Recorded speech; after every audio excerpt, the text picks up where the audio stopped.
ल एकदम सुन्दर मनोरम दृश्य हिमाल। अनि यो एकदमै सुन्दर ताल छ हेर्नुहोस् गाइज। अनि यहाँ मेरो भतिजो प्रवीण यहाँ बाटो देखाउन मलाई पनि देखेको छैनन् अनि आएको देखाउनको लागि होइन। यता ल प्रवीण यता हेर्नु बाटो देखाउन लागेको। ल यता बम्बा मेमे पनि यी मेमेले पनि यता हेल्प गरेर मेरो बचपनको साथी दोस्त एकदम हितैषी लङ्गुटी दोस्ती हो एकदम। उहाँले चाहिँ एकदम सहायता गर्नुभयो यहाँ आउनलाई।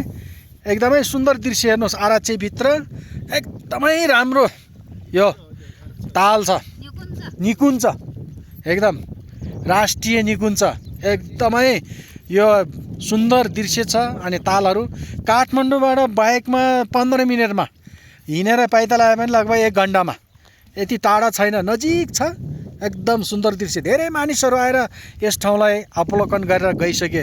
हेर्नुहोस् यहाँ सुन्दर भवनहरू बनाएको छन् एकदम हेर्नुहोस् एकदमै पहिला मेरो बचपनको बेलामा दाउरा घाँस काट्ने जङ्गल थियो। अहिले त यो आरक्षी भएको कारण यो बन्द गर्यो।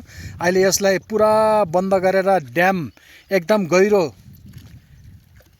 जुन फेवाताल जस्तै एकदमै गहिरो छ यो। अहिले एकदम सम्प्रदायहरू बन्दैछन्। अनि अगाडिपट्टि एकदम सुन्दर हिमालहरूको दृश्य पनि अवलोकन गर्न पाउँछौँ। हेर्नुहोस् त एकदम राम्रो छ। यो गणेश हिमाल पनि यहीँबाट पर्छन् नजिक छन् है।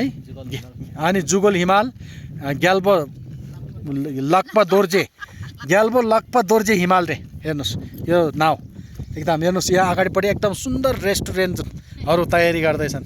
गाइस तपाईँहरू पनि आउनु ल यो ठाउँमा। यो मेरो जन्मस्थल नजिकै हो जन्मभूमि एकदम सुन्दर छ। हेर्नुहोस् त प्राकृतिक सुन्दरता एकदम मनोरम छ।